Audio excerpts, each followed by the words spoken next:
Okay, thank you everyone for participating. And we would just like to say we're happy to have Dr. Clark back with us again. Dr. Clark, go ahead. And for everyone who are here, just remember that we are now live stream. So if you're going to make comments now, it will be on YouTube. Thank you.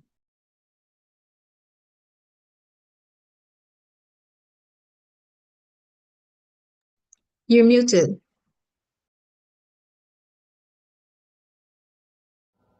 Good morning.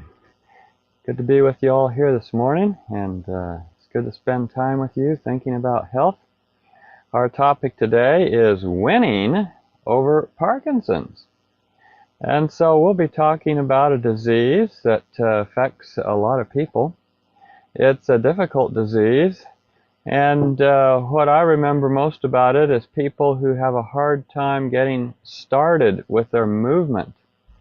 And it's like they'll stand there with their walker and they just can't get their feet to start going. We'll get more into the common symptoms here as we think about it. Most people think of Parkinson's for its tremor. Tremor of the hands, arms, legs, or jaw. And rigidity or stiffness of the limbs. There's a slowness of movement.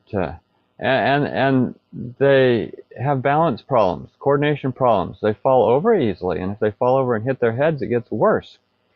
They'll have dementia, all the things we talked about last time, plus psychosis, which is thoughts that aren't rational, anxiety, a lot of worry and fear, and perhaps panic, insomnia, autonomic dysfunction, and this can deal with sweating or not sweating and other things, and then mood disturbances.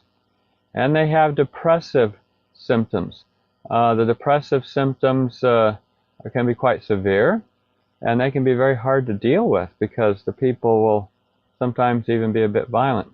Now, notice this gentleman. I think he's kind of faking it, but one of the other classic findings is a masked face.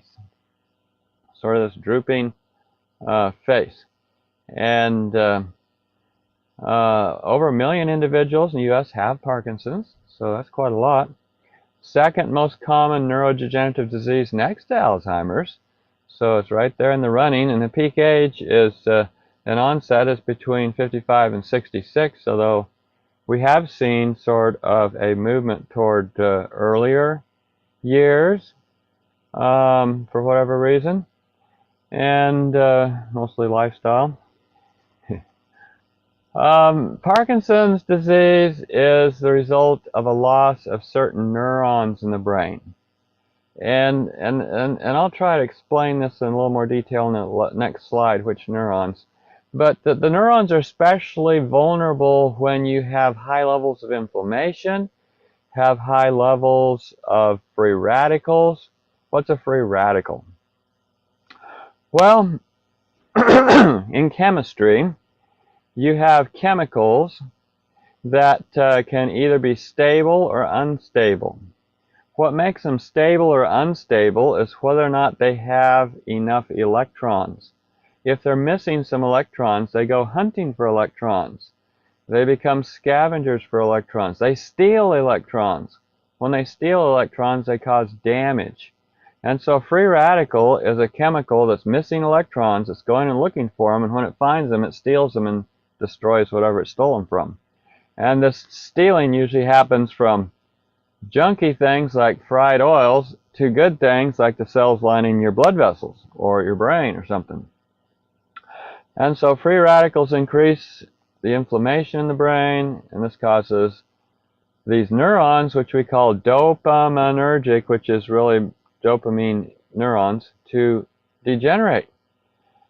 And so part of the cure is to get lots of antioxidants. Antioxidants are sort of dispensable molecules that can have their electrons stolen from them, and it doesn't cause any damage anywhere. And in fact, they go around supplying electrons to some of these free radicals to make them no longer a free radical. So here we have a picture of a slice through the brain. And there's several different things I want you to notice, especially. Number one, the substantia nigra down toward the bottom there, the left lower tag there says substantia nigra. That's a nucleus that gets burned out in Parkinson's. And then over to the right, the bottom name there in those list of names is the globus pallidus. So here's what happens. One nucleus is your go nucleus. In other words, your gas pedal. The other nucleus is your stop nucleus. And like the brakes. And what happens is the brakes get too good and the gas pedal gets too weak. And you end up with this inability to go. And then you get this chattering back and forth between the go and the stop, so that you get sort of a shaking, push, stop, go, stop, go, stop. It's like you're trying to put on the brake, but you just start jerking, or start putting on the gas pedal and you jerk, and you get surges, and that's the shaking business going on there. What are the risks? Well, smoking tops the list. Drinking, we know those aren't too good for most diseases, but other diseases like diabetes, depression, stroke, heart disease, and hypertension all increase the risk of this disease as well. And so you can realize that we're talking here a cluster of diseases, and this is happening over and over again throughout our society, is that one disease causes another.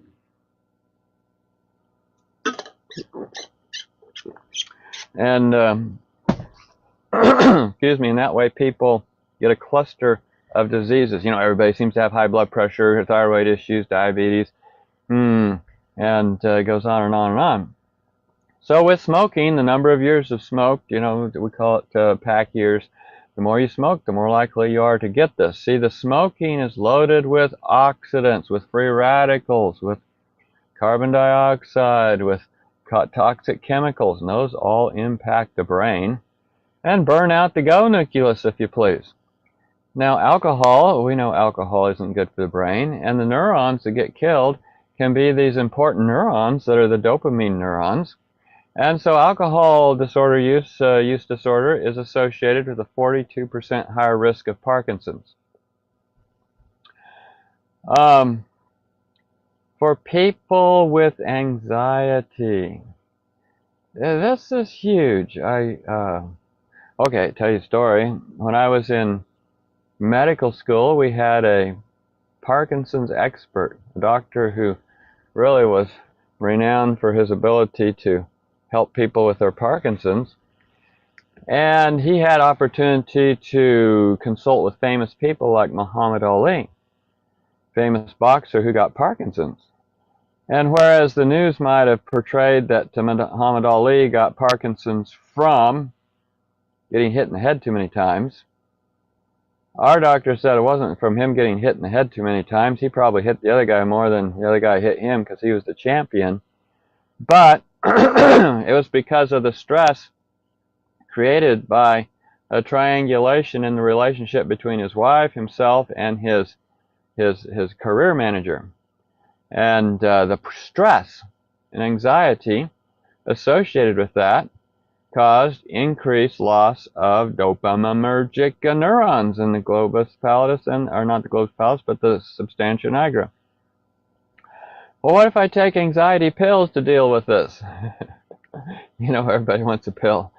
No, the pills actually make it worse. What the pills do is just disarm your body's ability to deal with the stress and make it so the stress has a bigger impact on you, and you have a 10% higher risk of Parkinson's. Don't get the idea that symptomatic treatment is going to help anything. And so yes, psychological stress leads to inflammation in your brain, and this leads to degeneration of the neurons, and this leads to Parkinson's. It's sort of a vicious cycle. Now, what's this slide of cows, chickens, and pigs? Well, eating cows, chickens, and pigs. This is not good. And why? Well, in these animals, in these foods, in these meats is a protein called alpha-synuclein. Alpha-synuclein is, it's scary. you'd think it was a parasite. Because when you eat it, it travels up the nerves from your intestines to your brain. How's that for scary? You ate it, it got absorbed, it went in the nerves, it crawls up the nerves to your brain and causes Parkinson's. That's scary.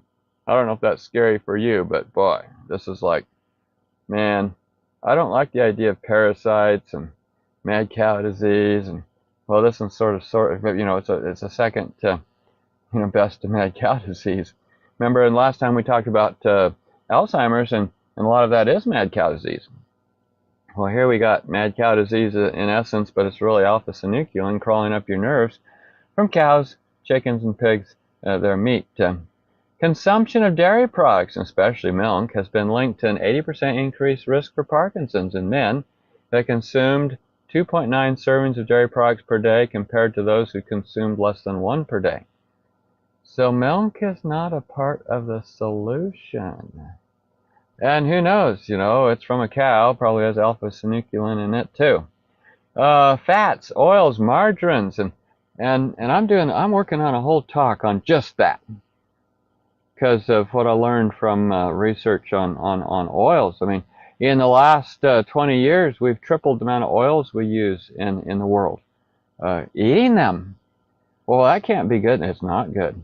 So we get fatty liver, we get fatty brain, and so eliminate all the refined oils.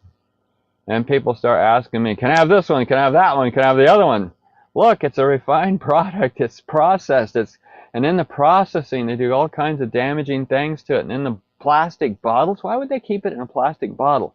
All the plastic, BPA and phthalates and all kinds of things that they use to make the plastic soft get absorbed by the oil, and you're eating all these chemicals. And if I was going to use any oil whatsoever, I'd certainly use it from a glass bottle or a tin container. I certainly wouldn't use it from a plastic container. And then, the idea is you don't want a lot of this stuff, because it just cuts down the oxygen on your brain. It increases free radicals. I'm working on a whole talk on just oils and some of the chemicals that come out in the processing. And oh boy, oils increase your risk of ulcerative colitis by 30%, just off the top, just like that. And that's an inflammatory autoimmune disease. So inflammatory autoimmune diseases will affect your whole body. And so, yeah, you ever heard of the gut-brain axis? Well, there you go. You kill the gut with oil, and you're going to get a brain problem. And so eliminate all refined oils from bottles, margarines, butters. Read the labels. See if they stuck oil in there. You put oil in bread, it makes the amount of free radicals 10 times higher. So avoid peanut butter too and fried foods. Peanut butter is difficult because of the high levels of aflatoxins from mold that gets on peanuts, and fried foods from the trans fats and lipid peroxidation. Acrylamide. Now, what about the shaking? How did the patients get this shaking? Well, vinegar promotes trembling of the nerves. That's right, vinegar. But I like my salad dressing. Well, after a while you get so shaky you won't be able to put it on your salad anyway, so why don't you stop now? It's definitely, it causes liver complaints, causes trembling of the nerves. And now let's get into chemicals. What are some of the chemicals that will do you in? Fungicides. Oh boy, fungicides. If you buy anything that's been imported from another country, like grapes from Chile, example, or Peru, you can be sure they're loaded with fungicides, not to mention sulfur compounds, sulfur dioxide, for example.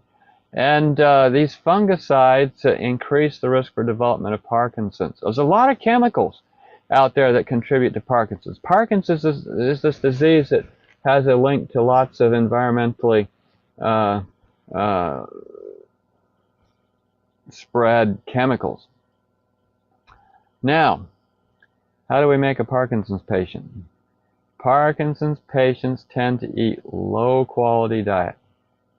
If we compared all the Parkinson's patients to all the healthy people, or just normal people that don't have Parkinson's, I should say, we would discover that the Parkinson's patients are eating a lot more refined carbohydrates, added sugars, fat, and trans fat, and they have a lot less fiber, folate, um, protein, and unsaturated fatty acids, omega-3s, a lot less omega-3s than do the people who don't have Parkinson's. They aren't eating their nutrition. They're eating too much processed food.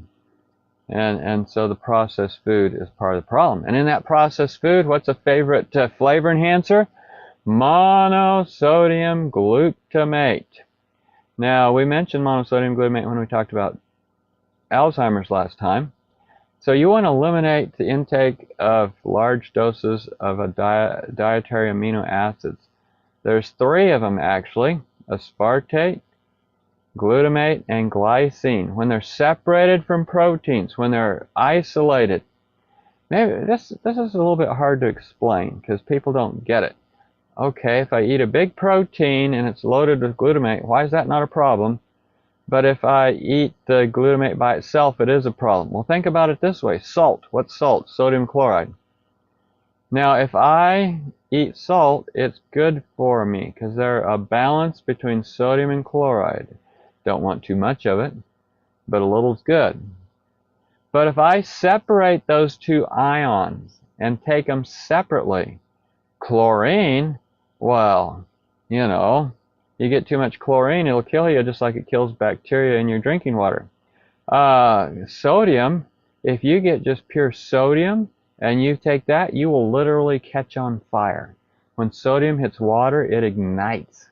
And so separately, they aren't good for you. But together, when combined ionically with chemical bonds, then they complement each other and they have a function in your body that is helpful. Same thing is true of individual amino acids versus them all tied together in a protein.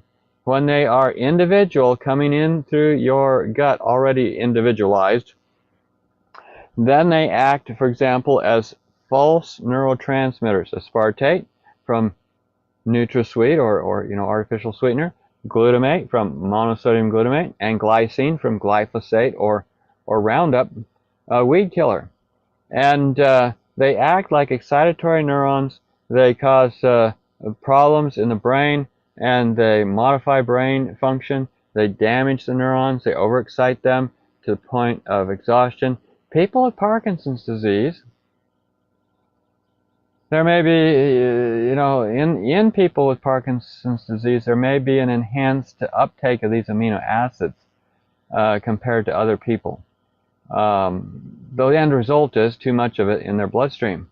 So you want to avoid aspartate like NutraSweet. You want to avoid glutamate, any seasoning. So how do I know if there's a free glutamate in my food? Well, if you look on my list of topics under Zoom topics on my website, you'll see we did a whole talk on monosodium glutamate. But it's in things like Bragg's liquid aminos, nutritional yeast, natural flavors. Anything that just has the word seasonings in the ingredients probably has MSG.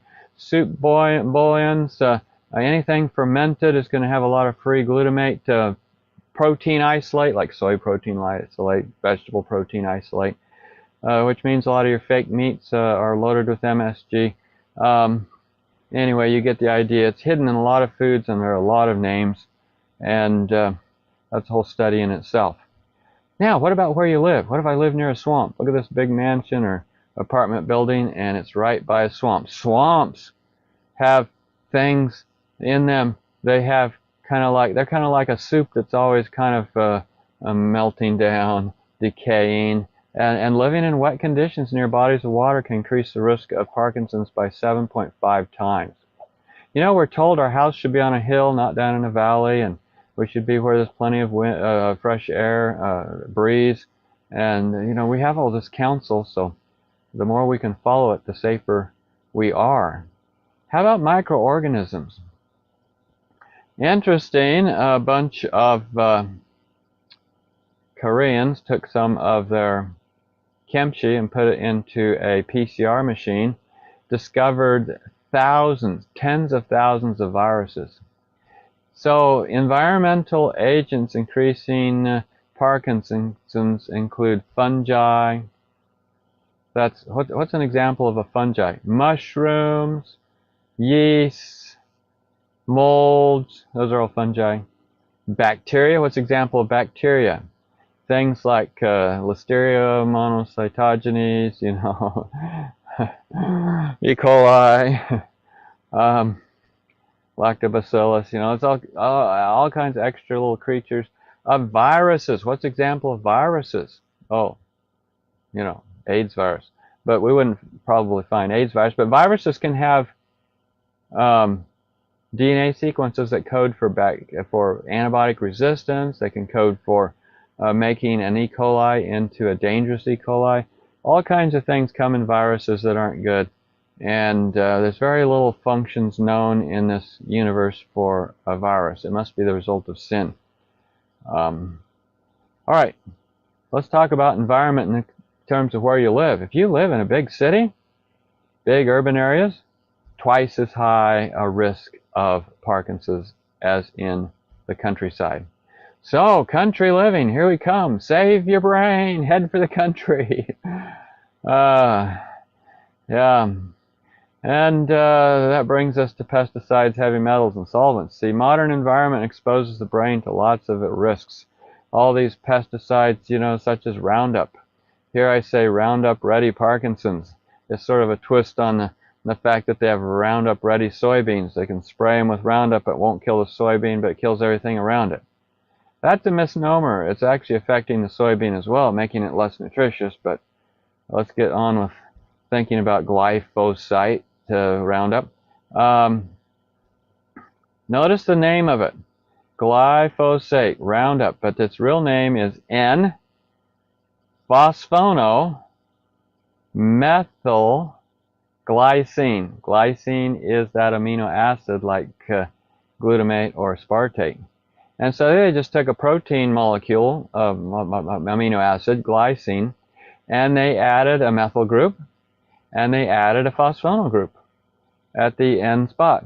And so this is, you know, a nasty chemical. They adulterated your protein and made it into a weed killer. And it also is a good thing for cleaning out pipes. That's originally what it was made for, was a cleaning out pipes. It was a cleaner, and it found out it killed everything around it. So, anyway, this stuff is worldwide. It's the most used herbicide worldwide. I mean, there isn't hardly a food in the world that you probably couldn't suspect of having a possibility of having Roundup. And it's been reported recently that glyphosate is very harmful and can produce lots of diseases such as Alzheimer's, Parkinson's, depression, cancer, infertility, genotoxic effects, kidney failure. The list goes on and on. It's not better living through chemistry. This stuff is scary. So, yeah. Well, we could talk a lot about glyphosate, but let's move on. How about electromagnetic fields? Yes, your cell phones, your tablets, your all these things. Well, RF and EMF leads to an increase in reactive oxygen species, which has been shown to cause neurodegeneration, especially Parkinson's. The more you're on those devices, the worse it is. It affects all kinds of things. Increases fatty liver disease, increases cardiac arrhythmias. I mean, we're in an age when, you know, if you live in a city and you turn on your computer and you hunt for your own Wi-Fi just to hook up, you discover that there's 20 Wi-Fis beaming at you from short distance. It's unbelievable. And the effects are neurodegeneration. And, well, so where I live, when I hooked up to my Wi-Fi this morning, there was none until I turned mine on. And when I'm in a stable environment where I can do it, I hook in through a Ethernet cable instead of through a Wi-Fi. But, and I have my cell phone about 20 feet away. That's a good thing to do. Keep it about 20 feet away. And because you get it near you and you get beamed. Traumatic brain injury. Football is famous for this, but anything where your brain gets injured, especially where you have loss of consciousness, contact sports and so forth, or you're going to have an increased risk of Parkinson's, and your brain wasn't made to be battered. So now let's talk about preventing it. This is where we really want to get into what you need to do. You need to lower the risk by improving your diet, really. You can avoid all the bad things, but the more good things you include in your diet, the better you're going to be. So lots of fresh fruits and vegetables. It's sort of a displacement phenomenon. The more fresh fruits and vegetables I eat, the less I'm going to be eating other stuff that isn't good for me. And when I'm eating those fresh fruits and vegetables, things that have been identified in them that is good as vitamin C and B6 and B12 and folate and acetyl L-methionine. I mean, there's a lot of good things. That's a partial list. When they take a tomato and they figure out how many valuable phytochemicals are in it, the list is like hundreds. I saw a chart once, a poster, and all the chemicals they'd found that were good in a tomato for you, and it filled the whole chart up with hundreds of little names, kind of like this, acetyl L-methionine, and another 100 of ones like that, a couple hundred. So eat fresh fruits and vegetables is the point, and don't try to figure out what all kind of good chemicals are in them. Just say, God, thank you. You put so much good stuff in fresh fruits and vegetables. Well, what's the alternative? Processed foods, animal products, fermented things. You don't want that other stuff. At least limited. So here's a list, okay? What reduces Parkinson's? What increases Parkinson's? Fresh vegetables, reduce it. Fruits, reduce it. Nuts, especially walnuts. Seeds, fresh herbs. We're talking medicinal herbs. Spices, turmeric, ginger, pepper, as in paprika, cloves. High vitamin A and E foods.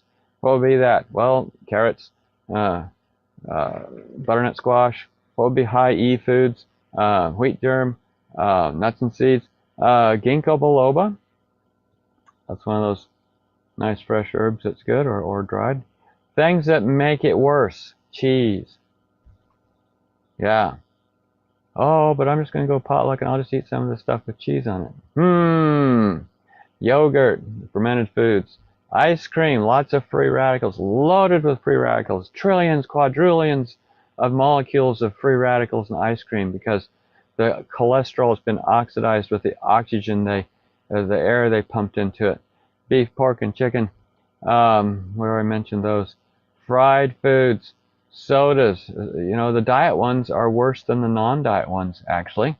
This is the same is true for fatty liver. Diet sodas are worse for your liver than are the non-diet ones. Not that I'm saying drinking either one, but canned fruits and vegetables as opposed to fresh. Whoa, now you're meddling. Well, okay, we could get into all the stuff related to canning, but what they do to it. But let's just stick with eating good food. Walnuts have neuroprotective effects and may have potential for Parkinson's disease prevention and treatment. This is a very good article on this from Korea, and they're promoting that this is a good thing. Velvet beans.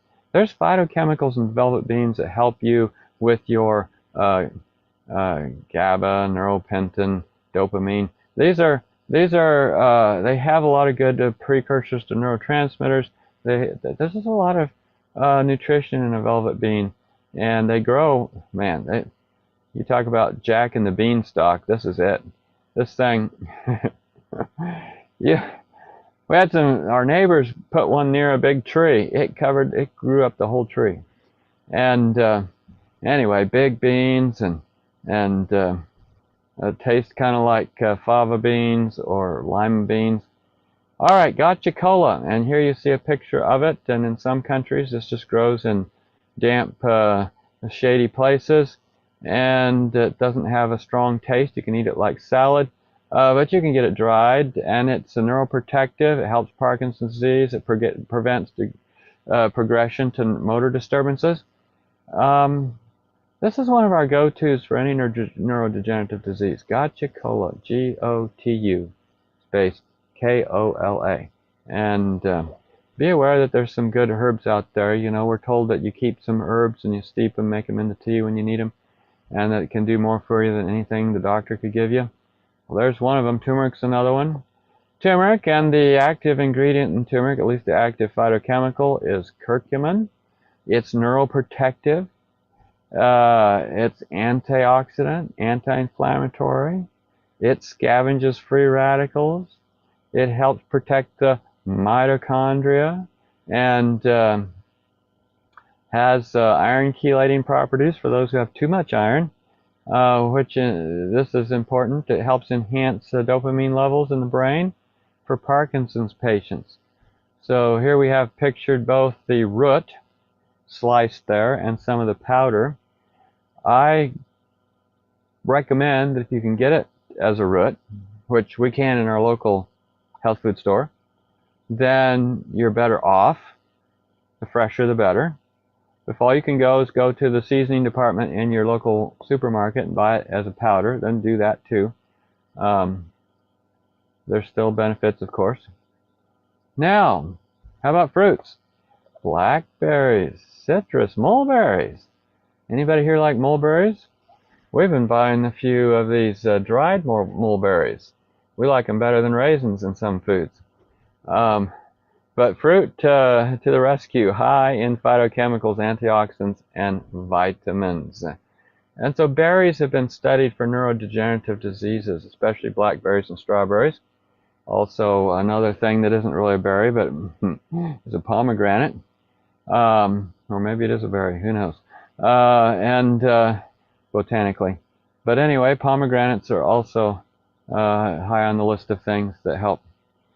Now, higher intakes of vegetables and nuts are associated with a lower risk of Parkinson's. For vegetables, it's 28% lower, and for nuts, it's 31% lower. Notice I picture here nuts you crack yourself or nuts that are raw, not deep fat fried salted nuts. Salt and oil make a toxic mixture and aren't good for people, aren't good for brains. Now, Parkinson's and alpha-synuclein. We mentioned that the alpha-synuclein can be in animal products and travels up your nerves to your brain. As in Alzheimer's disease, Parkinson's is associated with accumulation of aberrant protein in the brain, one of which is called alpha-synuclein. Eating a vegetarian diet helps eliminate this toxic protein. Another thing that helps is fasting.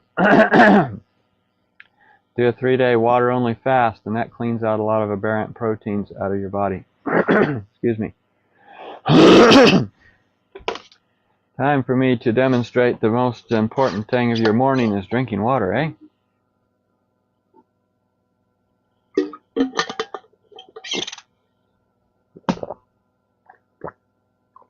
Drunk from my stainless steel canteen rather than a plastic bottle, huh? Okay. An apple a day. How about an apple a day? Well, production of alpha-synuclein is downregulated by apple products. In other words, you eat apples, it helps reduce alpha-synuclein. And olives also show promise for the same reason. Olives are a very anti-inflammatory food. I'm not talking Calamanti olives. What's the matter with Calamanti olives? They have been fermented for about 6 to 9 months. All those countries over there in the Mediterranean pride themselves on their own mixture of bacteria that they ferment their olives with to give them a unique flavor, associated with their region of the country, and they give them the name, Calamanti olives from wherever. Well, you want the ripe olives. Usually they're black in the store and they come in cans. Usually the Calamanti olives come in bottles. And, of course, probably the best would be like your Lindsay green ripe olives. But that's a whole nother topic. There's nothing wrong with the little bit of iron they put in the black ones to keep them black. Now, onions. Onions share with apples the phytochemical quercetin. And that's really which helps, the brain. There's also NAC, N-acetylcysteine. And this N-acetylcysteine is beneficial for the brain. And you don't have to take it as a pill. In fact, it's better not to take it as a pill. There are downsides to taking it as a pill. You must find it in your food if you really want the best benefits. And onions are a good source. So that these two reasons also make onions very good for things like COVID. And they decrease the levels of alpha-synuclein. So there you go. Apples, onions. We're giving you a stack of foods to eat, right? Now, this isn't interesting. I put the title, The Will to Live. In Parkinson's, there is an inability to put the decision to start moving into action. People with a poor willpower who are inhibited, depressed, emotional, have lots of somatic complaints, and are not achievement-oriented suffer significantly higher Parkinson's rates. Maybe we might say the phlegmatics among us will have it worse. Isn't that interesting? So your melancholies will probably get cancer, but your phlegmatics will get Parkinson's and diabetes. Well, those are not unreasonable generalizations. The studies show that. Type A personalities get more cancer, type B personalities get more diabetes. So, yeah, so we're looking at sort of personality. So, if you aren't exercising your will toward good objectives, if you aren't putting yourself to task, doesn't the Bible say, whatsoever thy hand findeth to do, do it with thy might? Well, this is a case where if you don't find what you need to do and do it with your might, Parkinson's can be the results. So, a good, strong willpower. And this sort of gets into that thing where Ellen White talks about 9/10 of diseases originating in the mind. Well, this is the case. Your mind, if it's not strong in this regard, then you end up with a disease. And she says you can throw off a cold with your mind, throw off a chill with your mind. Those are interesting things. And so here you can throw off Parkinson's with your mind. Getting your willpower strengthened. Make good decisions. Learn to make good decisions. Learn to make them on time. And speaking of on time, your schedule regularity. Anytime we have a neurodegenerative disease, whether it's Parkinson's, Alzheimer's, dementia, stroke, brain cancer, closed head trauma, whatever, we especially focus on schedule. Why? We have to re-entrain your body clock, your biorhythms, your circadian rhythms. And one of the best way is through neuro, what do we call it? What's the name they give it? Eating on time. They have a fancy word for eating on time that's escaping me right now. Anyway,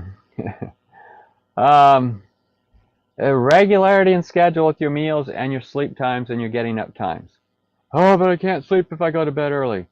Well, you have developed that habit. It isn't a part of a healthy person. It isn't what God gave you. You did it to yourself, and so over time you can undo it to yourself. It's part of that willpower we just talked about, and it's also part of just always going to bed at the same time and always getting up at the same time, sleeping or not. And always eating at the same time, and if you can't eat at the same time, skip the meal rather than to change its time. And when you do this, you have less Parkinson's, better sleep, less motor disturbances, less depression. It's very helpful for the brain. It's very beneficial. Does a vegan diet reduce the risk of Parkinson's disease? Well, need I ask? It's obviously yes. God gave you that diet. Diets high in animal fat or cholesterol are associated with substantial increases in Parkinson's. So when we look around the world and we find people groups who, just by the sheer poverty or whatever, or their religion or whatever, are vegan or quasi-vegan, they have a lot less Parkinson's. We're talking, sub-Sahara black Africans, rural Chinese and Japanese, people groups that, Brazilians that are out in the jungles and so forth. This is, it's a fact. People eating less processed food, less animal fat, less cholesterol, less Parkinson's. So take a lesson from that, huh? Now, just like with Alzheimer's, where we said that the number one cause of Alzheimer's was overeating, well, caloric restriction, which some people might think of as under-eating, but no, it's really eating the right amount. It's under-eating compared to your overeating, for sure. But caloric restriction has recently been shown to be protective of the dopaminergic neurons, those special neurons in your substantia nigra, nucleus of your brain. And so you want to eat less calories. Notice I didn't say eat less food. What's the lady fixing to eat there? She's fixing to eat a cucumber. Cucumbers don't have many calories. You could eat cucumbers, for your whole meal and never get too many calories. And your caloric restriction will be automatic. So eating more fresh fruits and vegetables is where the key is. How about water? Well, Parkinson's patients have a problem. They don't tend to feel thirsty. And since they don't have the willpower either, they don't just automatically drink water regardless of whether they feel thirsty or not. They don't drink enough water. And so as a consequence, they get constipated. When they get constipated, what's the downside? Well, here's the thing. Parkinson's patients can have a history of being constipated and dehydrated as much as 20 years before the onset of the neurodegenerative disease. That's right, 20 years. So, if you have a problem with constipation, you need to work on that. That's a whole other topic. All right, fiber, microbiome. Here's the thing. You have a gut-brain connection. The way you have the good gut bacteria is you feed them. What do you feed gut bacteria with? Fiber. On the other hand, low-fiber diets favor pathogenic bacteria, increasing liability for Parkinson's. So here I have a picture of a good breakfast, right? Here we have bananas and blackberries and strawberries and granola, and then we have some, over there some goji berries. Remember last time we said goji berries were good for Alzheimer's? There you go. And then a few walnuts there too. So fiber, here's our bowl of granola. It's prebiotic. You see, it's more important to get a good prebiotic than to supposedly get a probiotic. In fact, you don't want to go looking for a probiotic. If you aren't supporting the bacteria that you need, you can dump all the probiotic down your hatch and it won't be any help at all. You need to feed the good bacteria and they will be there. And so dietary fiber is extremely important for Parkinson's patients and a healthy microbiome for the gut-brain axis. Parkinson's patients eat too little fruit and too little fiber. What's the fruit with the most fiber? It's actually avocados, believe it or not. And the vegetables have lots of fiber. You think of carrots and things like that. All right, let's get into the environment more and think about fresh air as opposed to air that's not so fresh. Remember we said that people in the city have more Parkinson's? Well, fresh air is one of the big keys, and so you want to get close to nature to preserve your brain. Green surroundings are associated with less Parkinson's. Isn't that a beautiful picture there? Looks like somewhere, and the house design there looks like it must be the Swiss Alps. Sunshine. Regular exposure reduces the risk of Parkinson's by 98%. How can that be? Is it just vitamin D? Well, vitamin D supplements result in no significant benefit in improving motor function for patients with Parkinson's disease. So how can I say the sun is good and vitamin D does nothing for you? Well, supplement pills are not the answer. And what is it about the sun that's so beneficial? It's not the vitamin D necessarily. Vitamin D may just be a marker for the fact that you did get some sunshine. In other words, if I had vitamin D, I must have been out in the sun. But it wasn't the vitamin D or anything associated with it that necessarily made the difference. See, vitamin D is really a calcium balance hormone. That's what it is. In fact, calcium balance hormone. So what is it about the sun? It's the infrared.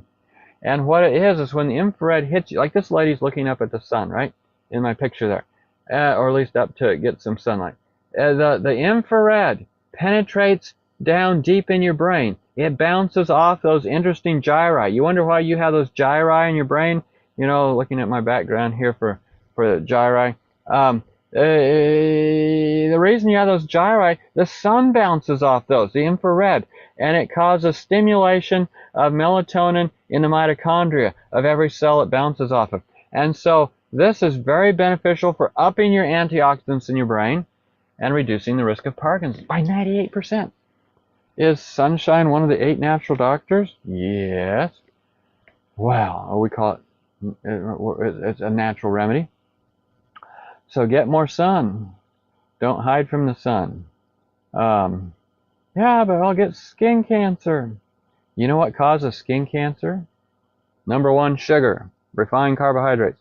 Number 2, refined oils, causes the start of skin spots. Yeah, there you go.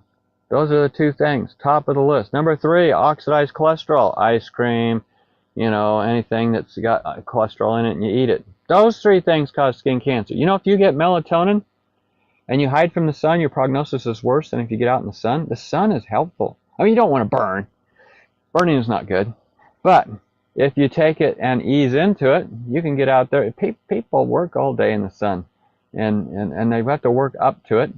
And well, there's a few fair-skinned people that probably ought to work in the shade. But even in the shade, you get the benefits of infrared, far infrared, near infrared, especially the far infrared, and helps reduce the Parkinson's.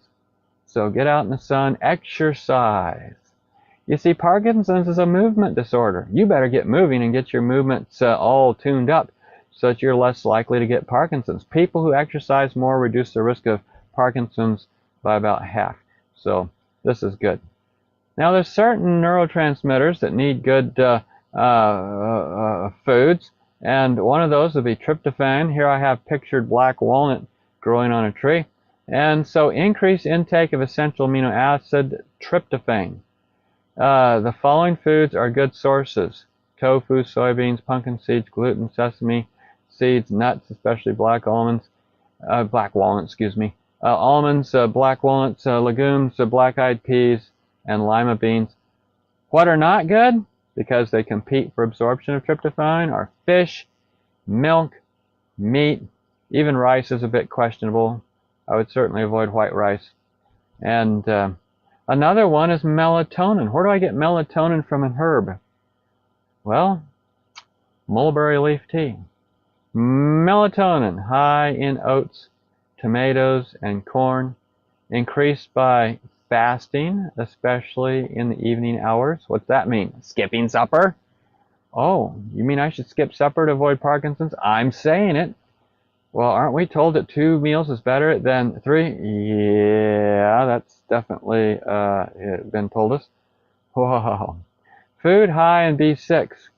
Sweet bell peppers, sunflower seeds, sesame seeds. There you go. These are good foods. The foods that help your brain. We're talking all kinds of good stuff here.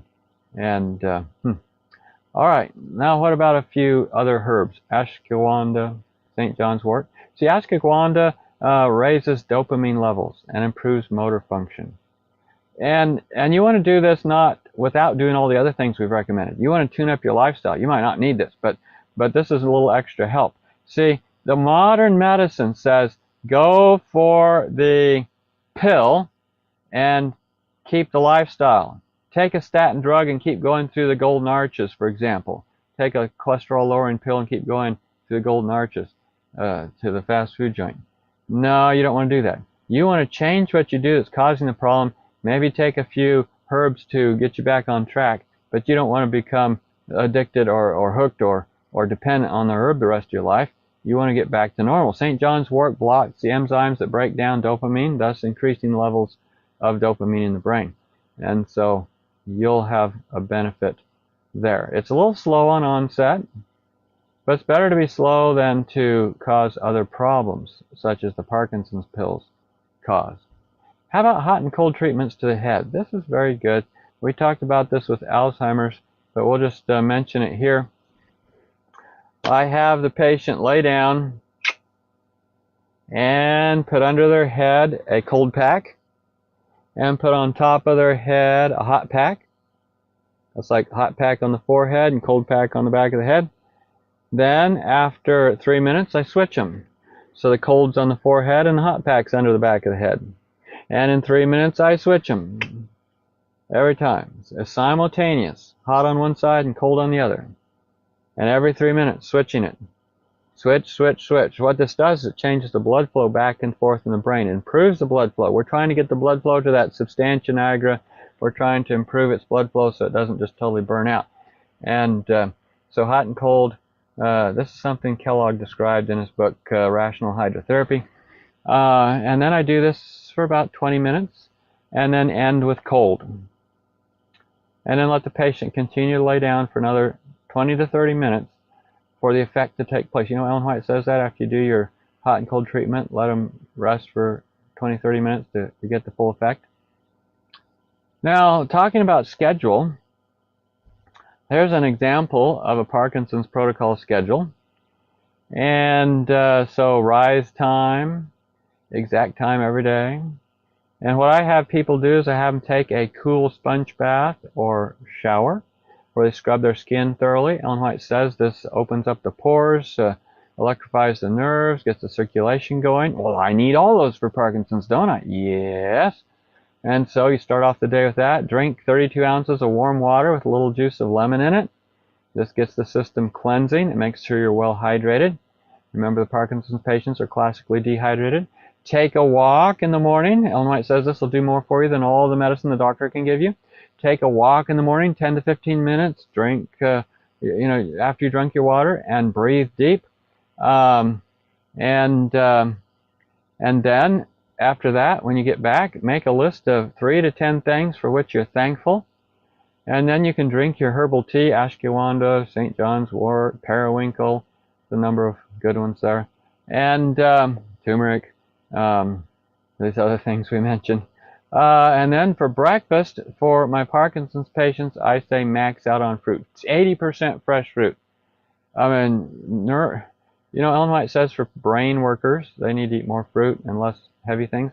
Well, here we go. We're incorporating it into the diet. To lots of fresh fruit, 80% fresh fruit, berries, pomegranates, kiwi. Increase intake of natural antioxidants, foods that are going to be good, high in vitamin C and vitamin E.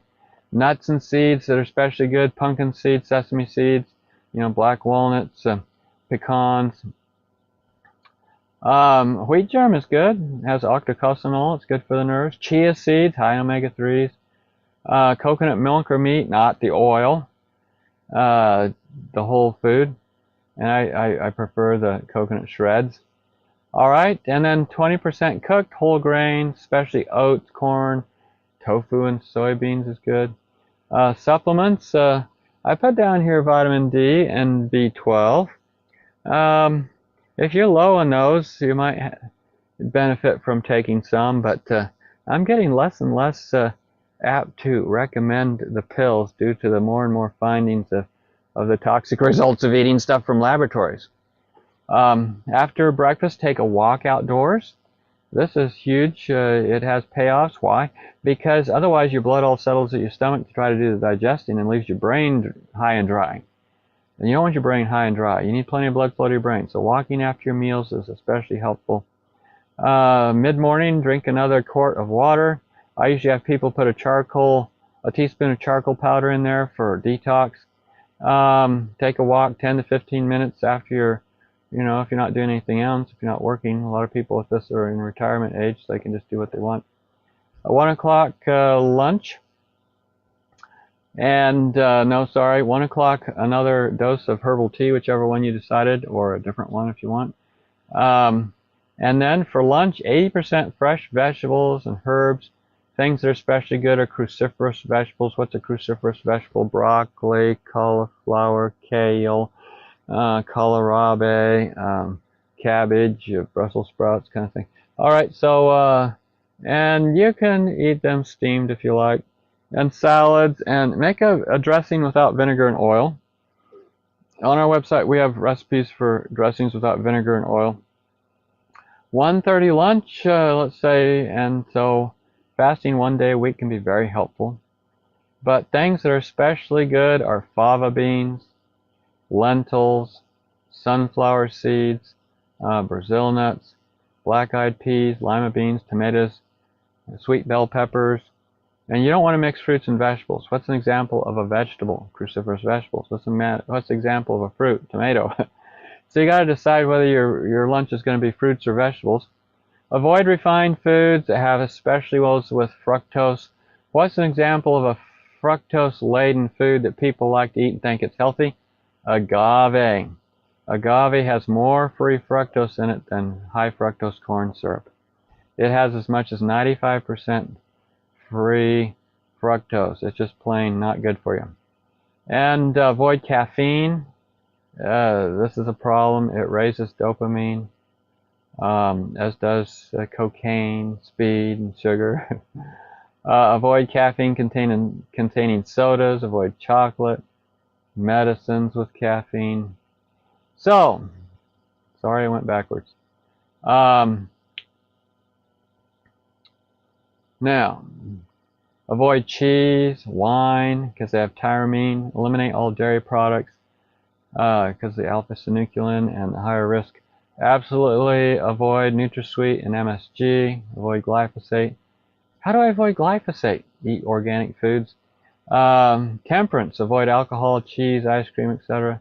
Avoid fish, milk, meat, peanut butter. Take a walk after lunch. Get sunlight 20 minutes a day at least, over 25% of your body. Drink more water about 4:30, and get to bed by 9 o'clock. All right, spiritual advantages. Let's talk about spiritual advantages. We talked about having a list of things for which you're thankful. Compared with participants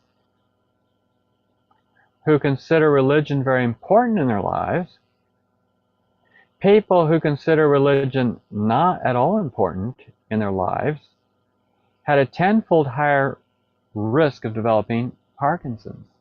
Whoa. Maybe I should have started with that. That's huge. In other words, you find a lot fewer people who attend church getting Parkinson's than those who don't. Amazing. Not forsaking the assembly. I'll just stay home and watch my device. Remember, watching your device more than doubled or about doubled your risk of, well, increased your risk of Parkinson's by quite a bit. So, well, so you can either go to church and meet with the people and, yeah, deal with the personality issues, or you can stay home and get Parkinson's. In summary, whole plant food diet. Eat your protection. Detox. Yeah, pesticides, heavy metal, solvents. How do I detox? Well, charcoal powder, sweating, get out in the sun. Exercise out in the sun and fresh air. Strengthen your areas of challenge. If you're having trouble getting started from moving, then go out for a walk and every 10 steps stop and start. Stop and start until it is no longer a challenge. Explore some natural remedies, St. John's wort or ashwagandha or whatever. De-stress. Yeah, trust in God. Rest in God. Give Him your stress. Does this sound reasonable? Sound like we've got it covered here? Well, if you go to my website, you find a lot of resources like recipes, Zoom topics, yeah, and that's Northern Lights Health Education. So this has been from our studies in Winning Over Parkinson's, a Blueprint for Health and Healing. So I'll go back to our Zoom so we can do questions and answers. All right, there you go. Back to you. Thank you so much, Dr. Clark. I love it when you said, eat your protection. That's a good line. Okay, I'm certain we have all been blessed with this beautiful presentation. It was well laden with a lot of research.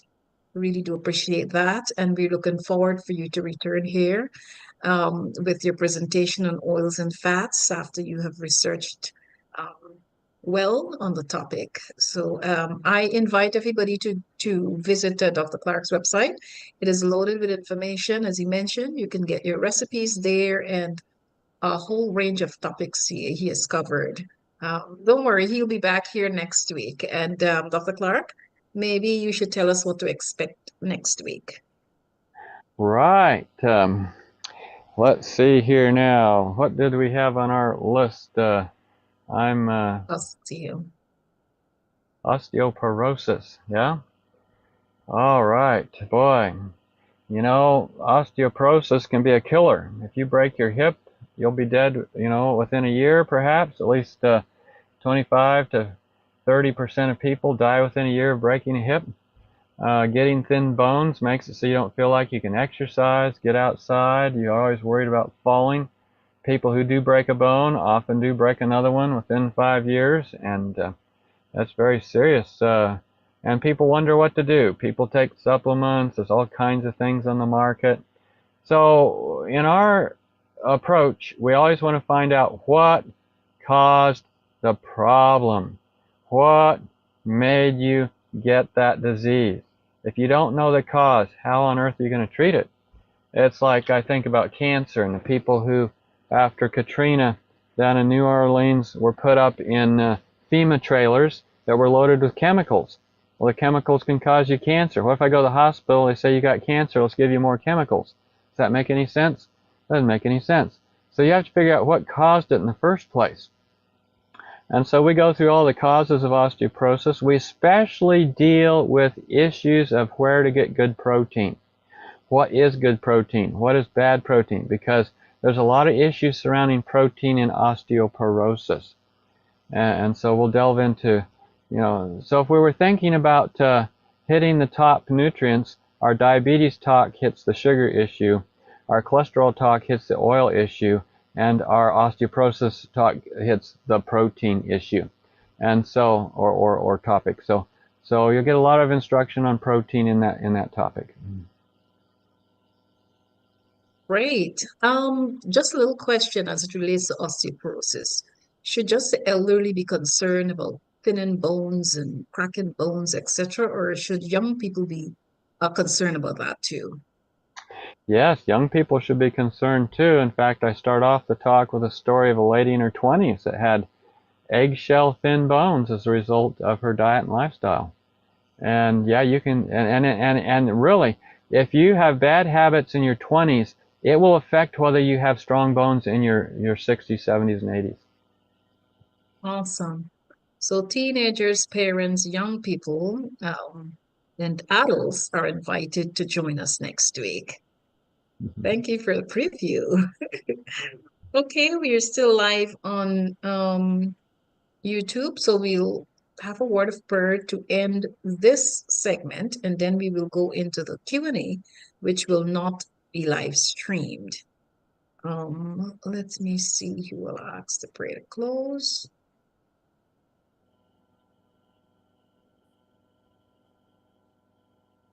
Or Dr. Clark, maybe you can pray to close the section.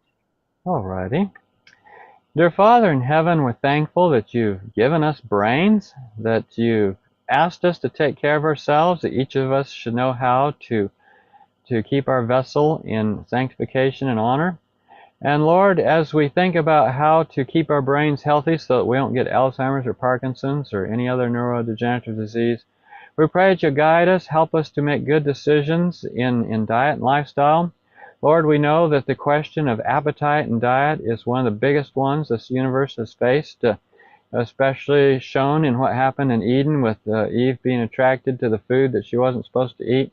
Lord, we pray that we will eat what's on the menu from you and not what's on the menu from the table of the devil, and that we will be blessed, and that in our sticking with your plan, that through faith and your supreme power, we will not come down with Parkinson's. And we thank you in Jesus' name. Amen. Amen. And for those who were watching us online, we were very happy to have you here, and